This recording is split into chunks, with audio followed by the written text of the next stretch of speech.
This week on Africa Weekly, we focus on Ethiopia, a country that rose from ruin in the 30 years since it was struck by severe drought and famine. Then we go to Somalia, where Mastercard has started making bank transfers possible again, lifting the effective financial blockade of recent anti-terrorism restrictions.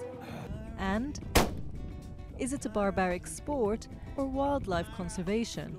We take you to the heart of South Africa and the professional hunters who say it is their work that is under attack. But first, a summary of the stories that made the headlines this week. Tunisia and Egypt have stepped up their efforts in tackling militants allied to Islamic State, following an upsurge in violence by the jihadist group. Tunisia's President Essebsi declared a 30-day state of emergency following last month's beach massacre on the Mediterranean resort of Port el-Kantawi that left 38 foreign tourists dead.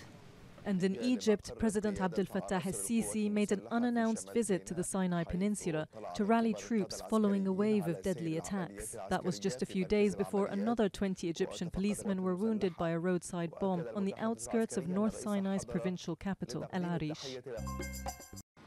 It's been another bloody week of violence in Nigeria, with over 70 people killed in attacks likely to be blamed on the Boko Haram Islamist group. On Saturday, the central city of Jos was targeted by twin bomb blasts on a mosque and a popular restaurant, while a government building in the northern city of Zaria was struck by a suspected suicide bombing on Wednesday.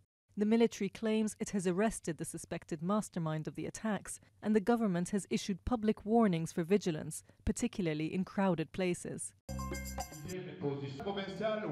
The results of Burundi's contested parliamentary elections were announced earlier this week, with President Pierre Nkurunziza's ruling party winning an overwhelming majority, securing 77 out of 100 elected seats.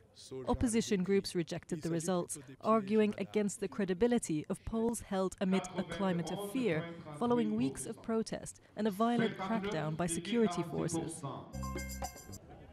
Mozambique is getting tough on wildlife trafficking. On Monday, authorities burned more than 2.6 tons of ivory and rhino horns confiscated during various anti-poaching busts. It marks a first for Mozambique in destroying illegally gotten ivory and rhino horns, following in the footsteps of Kenya and Botswana. Preparing to perform for the president, a Kenyan theatre group is currently rehearsing a special performance to welcome the US president, who is visiting the country of his father's birth for the first time since taking office. The Obama-themed musical will carry a message of hope from a country still racked by conflict.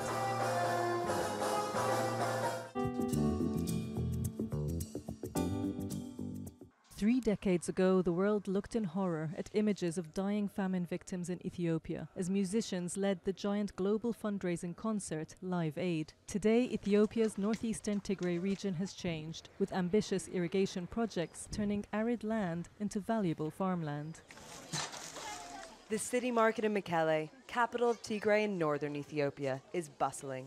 Wooden stalls are stocked with goods, fruits and vegetables, and livestock wander the narrow pathways. Grain seller Taki Hagos does good business here now, but he remembers walking through these same streets as a young man during the 1984 through 85 famine. At that time, it was really bad, because people were dying on the streets without knowing the cause. The municipality used to pick up the bodies and bring them by car to bury them. Ethiopia in the early 1980s was hit by extreme drought, but that spiraled into famine as the hardline Marxist government of Mengistu Haile Mariam battled rebels.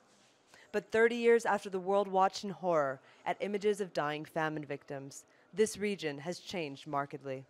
Ethiopia has developed an early warning system for identifying areas at risk of hunger, as well as building up sizable grain reserves, currently standing at some 400,000 tons.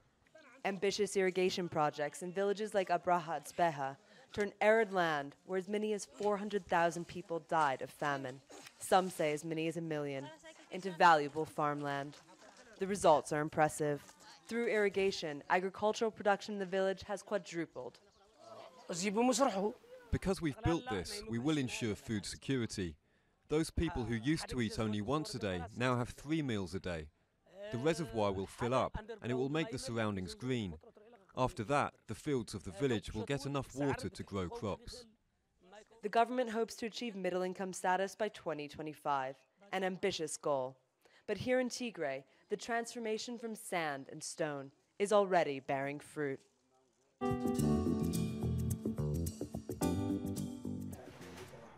Suleiman Mohammed, like so many others, has struggled to find regular work in Somalia.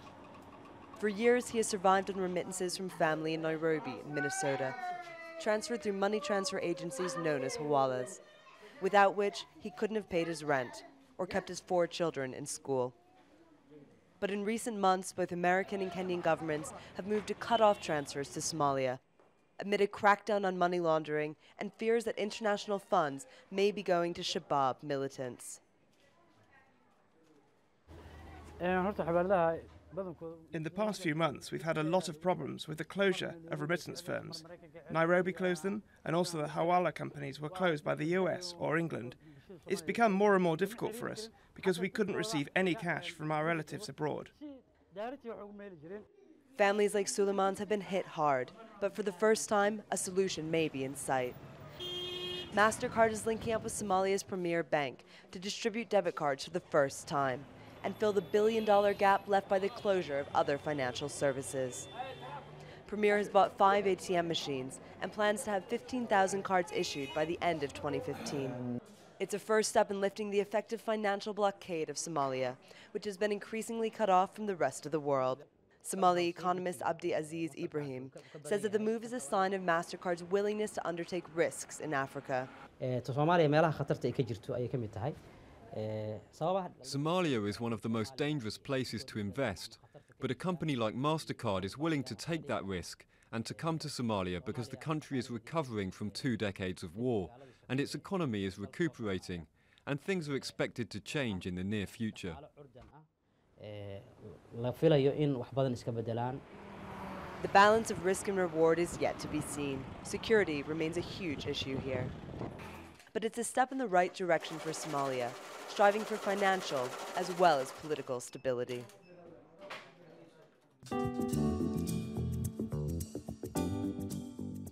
As the director of the Professional Hunters Association of South Africa, Audrey has been on the receiving end of insults and even death threats, a hostility she finds difficult to understand.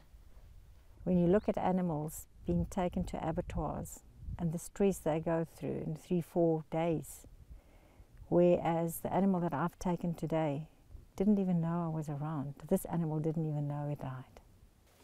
Across the region, professional hunters charge wealthy foreign amateurs to hunt.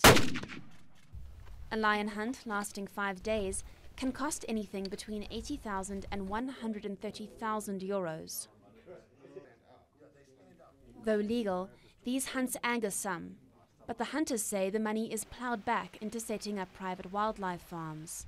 For wildlife to manage, to survive and to thrive on this continent, the communities, African communities need to have some sort of benefit. And the only benefit they can have from the wildlife is a financial benefit, and there must not be a conflict with their way of living. It took Audrey several hours to make her kill. Sometimes the prey catches her scent and flees. The hunters also only target older males who no longer contribute to reproduction, a rule that ensures hunts are practiced responsibly and sustainably. But foreign intervention can cause problems. We find that certain countries, insofar as specific species are concerned, would ban the importation of hunting trophies.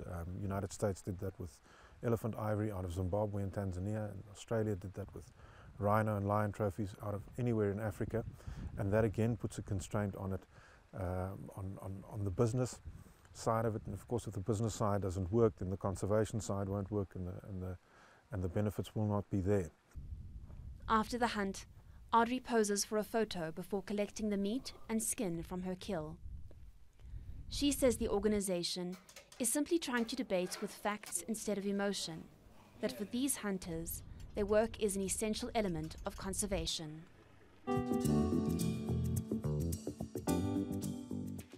Next week, we'll go to Kenya to meet the women fighting to eradicate female genital mutilation. and will welcome the first lions to return to Rwanda since the 1994 genocide drove them away. That's all from us at Africa Weekly. Until next week.